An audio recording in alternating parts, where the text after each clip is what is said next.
अर्हत वाङ्मय में कहा गया है, सुवर्ण रूपस्य उपव्यया भवे, सियाहु कैलास समा असंख्या, नरस्य लुब्धस्य नतेहि किंचि, इच्छा आकाश समा अनंतिया। आश्रय आदमी के भीतर इच्छा नाम का तत्व भी होता है। आकांक्षा पैदा हो जाती है, आकांक्षा बढ़ भी जाती है, और कितना कुछ मिल जाने के बाद भी मन में पूर्ण संतोष नहीं होता है। इस बात को शास्त्रकार ने उत्तराध्ययनानि में उजागर किया है। एक आदमी को जैसे कैलाश पर्वत जैसे बड़े बड़े पर्वत, सोने चांदी के पर्वत मिल जाएं, इतना सोना मिल जाए, इतनी चांदी मिल जाए, फिर भी जो लुब्ध आदमी है उतने बड़े बड़े सोने के या सोने चांदी के पर्वतों के मिल जाने के बाद भी संतुष्ट नहीं होता है, और इच्छा कि मुझे और मिले, अभी और मिले। तो शास्त्रकार ने कह दिया, इच्छा उ आकाश समा अनंतिया। आश्रय कि इच्छा तो आकाश के समान अनंत है। आकाश का कोई और छोर नहीं होता, चाहे इधर जाओ, उधर जाओ, ऊपर जाओ, नीचे जाओ, कहीं जाओ, आकाश का अंत कहीं नहीं आता। कोई के यों चलो अंत नहीं, मान लो यों चले अंत नहीं, पर आकाश तो ऐसा कि यों चलो चाहे यों चलो, चाहे यों चलो चाहे यों चलो, पूर्व पश्चिम उत्तर दक्षिण ऊपर नीचे, विदिशा आग्नेय वायव्य ईशान सब जो हैं विदिशाएं भी, किधर भी जाओ आकाश का अंत कहीं नहीं आता है। इसलिए आकाश की अनंतता भी विराट है। एक पक्षीय द्विपक्षीय अनंतता नहीं, सर्वपक्षीय अनंतता है कि ऊपर नीचे, ऊपर जाओ तो भी अंत नहीं, नीचे जाओ तो भी अंत नहीं, चलते जाओ, कहीं आकाश का अंत नहीं। हालांकि कौन तो चल पाएगा इतना, तो कल्पना से करो कोई चल भी जाए या ज्ञान से देखे, आकाश का कहीं अंत नहीं। तो अनंत में कोई विराट उदाहरण है तो आकाश है। आकाश से बड़ा दुनिया में कुछ भी नहीं हो सकता। सर्वज्येष्ठ कोई बड़ा नहीं आकाश से। कितना ही बड़ा पहाड़ हो जाए, आकाश से बड़ा कुछ नहीं है दुनिया में। तो यह शास्त्रकार की बात है। आज वैशाख शुक्ला दशमी है और 3 मई 2020 है। आज हमें फिर कल की भांति 7 चैता बहारंग वासम श्लोक का पाठ 7 बार पाठ खड़े खड़े करना है यथासंभव, और हम उसकी तैयारी करें। मेरी आवाज़ आप तक पहुंच रही हो, आप संभव हो सके तो अपने अपनी जगह पर जहाँ उचित स्थान हो खड़े खड़े रहने की तैयारी करें। मैं भी खड़ा होने की तैयारी में जा रहा हूँ। जो कोरोना वायरस के संदर्भ में विश्व में कुछ संकट की स्थिति चल रही है, कितने लोग संकटग्रस्त भी हुए हैं। हम विश्व शांति और संकटग्रस्त लोगों की विशेषतया चित्त समाधि शांति के लिए आध्यात्मिक मंगल कामना के रूप में चैत्ता भारहं वासम श्लोक का 7 बार कल की तरह पाठ करने का यथासंभव प्रयास करें। यह काम्य है, सुंदर अच्छा पाठ है आगम का। च इत्ता भारहं वासं चक्रवर्ती महिद्धिको संति संति करे लोए पत्तो गहिमनोत्तरम्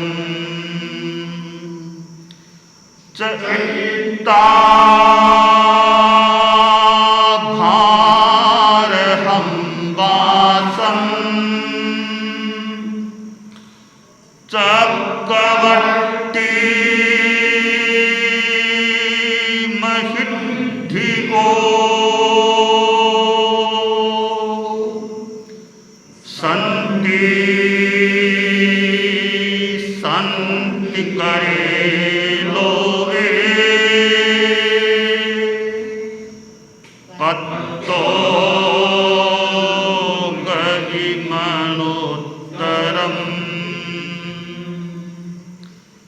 च इत्ता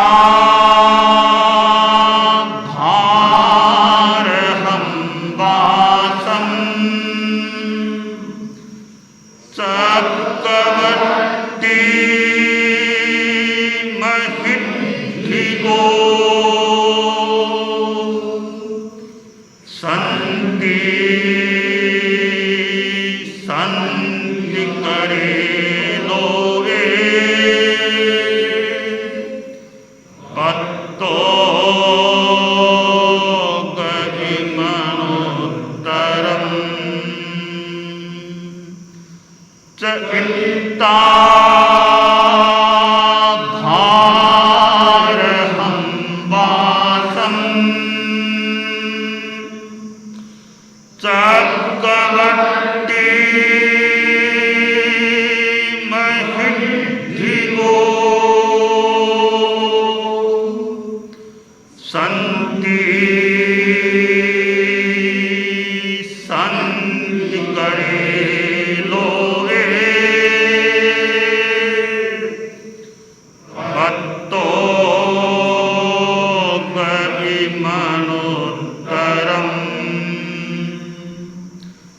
च इत्ता भारहं वासं चक्रवर्ती महिद्धिको संति संति करे लोए पत्तो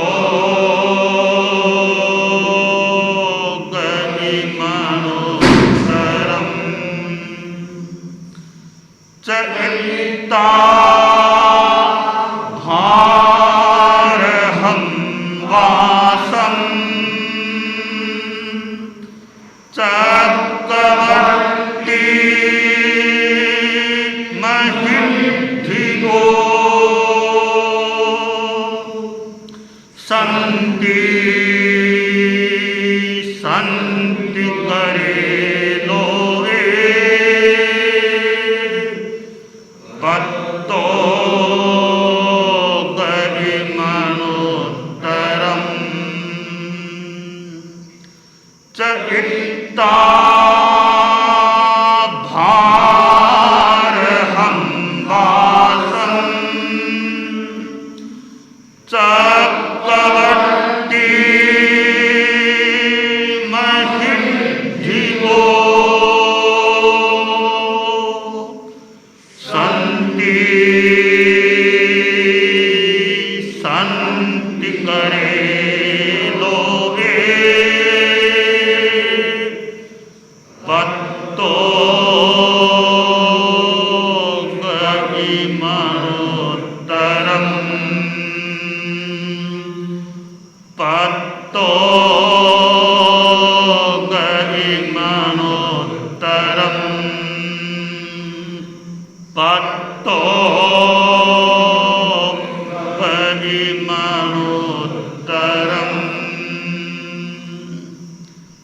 विश्व शांति के लिए और कोरोना वायरस से संकटग्रस्त हुए लोगों के प्रति विशेषतया हमारी आध्यात्मिक मंगल कामना, शांतिनाथ भगवान का स्मरण करते हैं।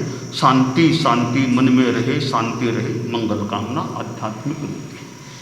तो आज बैसाख शुक्ला दशमी है और इच्छा की जो बात चल रही थी कि इच्छा आकाश के समान अनंत है।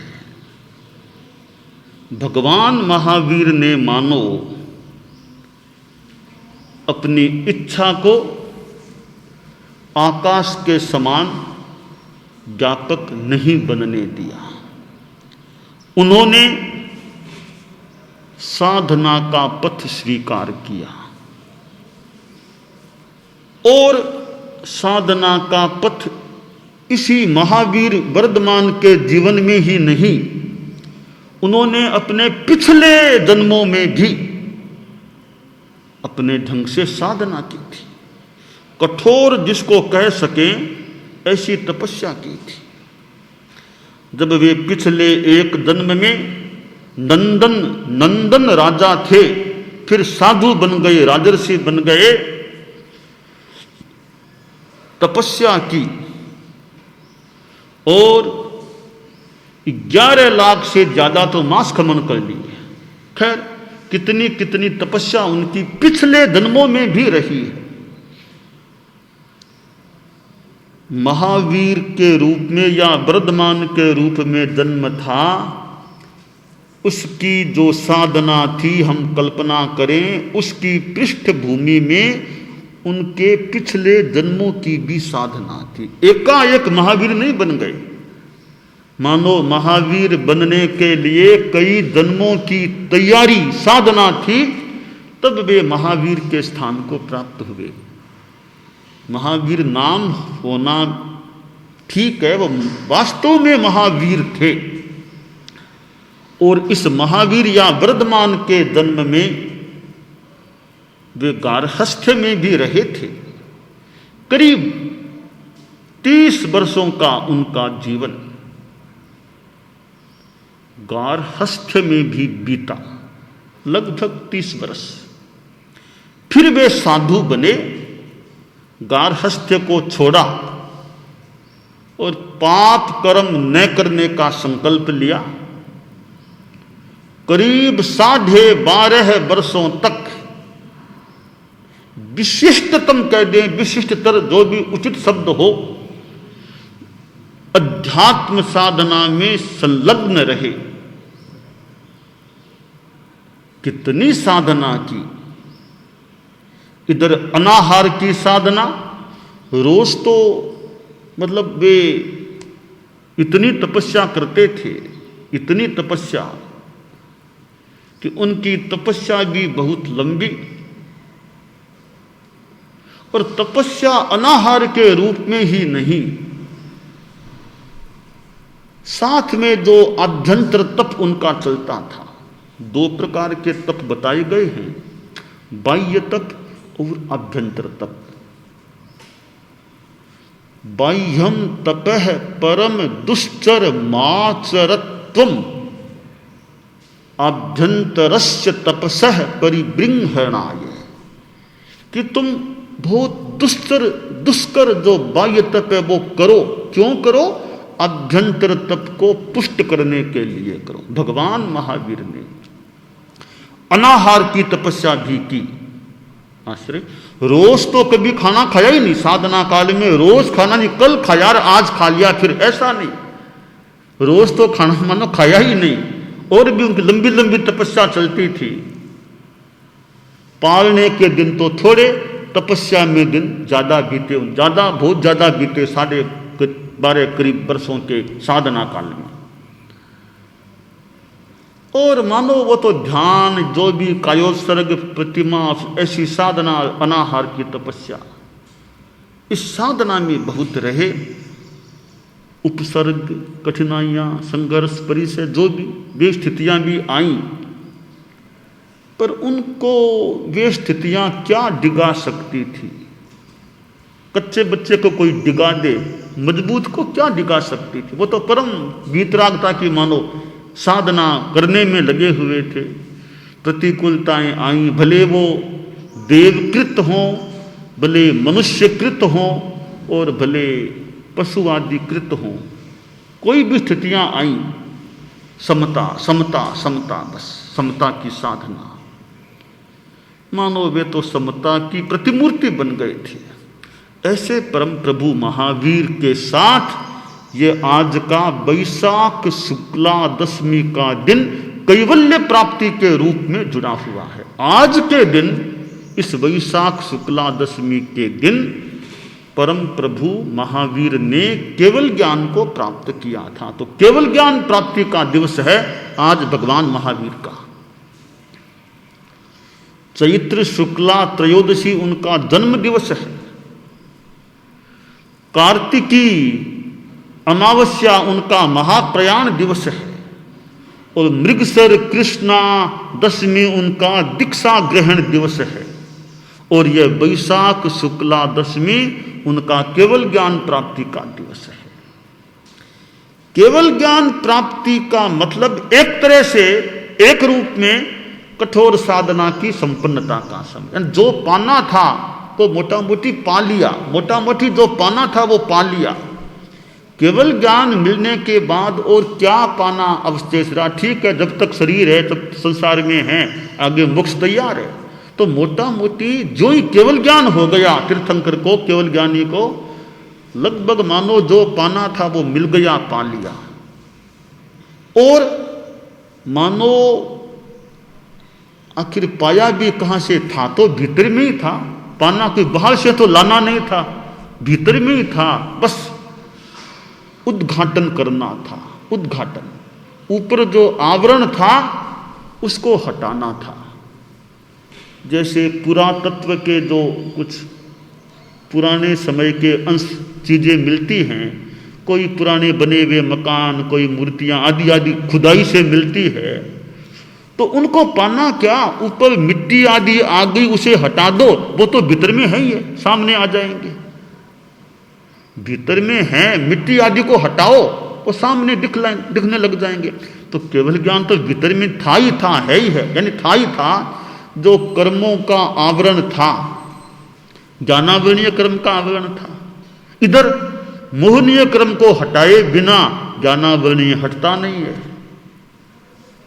यूं कल्पना करें हमें कि हम भीतर जाएं तो मानो कि पहले मोहनीय की परत आती है, उसको हटाओ, फिर आगे चलो, फिर ये ज्ञानावरणीय दर्शनावरणीय की परतें उनको हटाओ, तो फिर वो केवल ज्ञान की संपदा, खजाना प्राप्त हो जाता है। तो वो भीतर में ही है।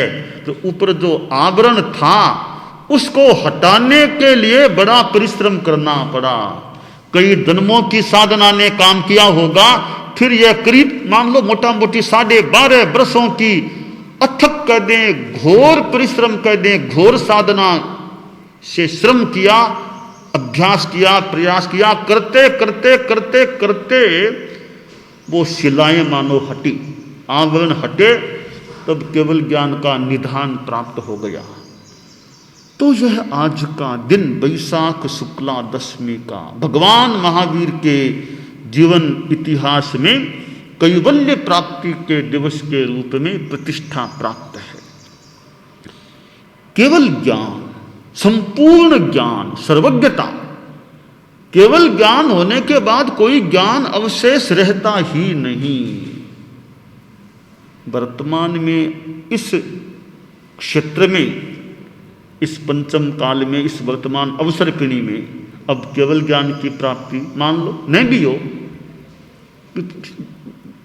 विधान या मान्यता विचार है, इस समय होता नहीं है। केवल ज्ञान, वो सर्वज्ञता नहीं मिलती है, यह एक सामान्य परंपरागत मान्यता है। ठीक है, अभी का कहते हैं कि जम्बू स्वामी के बाद वो मोक्ष गए, फिर तो कोई मोक्ष गया ही नहीं। खैर, मैं यह बता रहा हूं कि वह केवल ज्ञान, जो परम ज्ञान, वो मान लो न मिले, आशा भी न रखे मिलने की इस जन्म में यहाँ पर, तो एक दूसरा अर्थ बताऊंगा आपको केवल ज्ञान का। दूसरा अर्थ, केवल ज्ञान, केवल ज्ञान, केवल जानो, केवल जानो, राग द्वेष मत करो, केवल जानो, केवल जानो। यानी हम केवल ज्ञान की साधना करें। कैसे करें?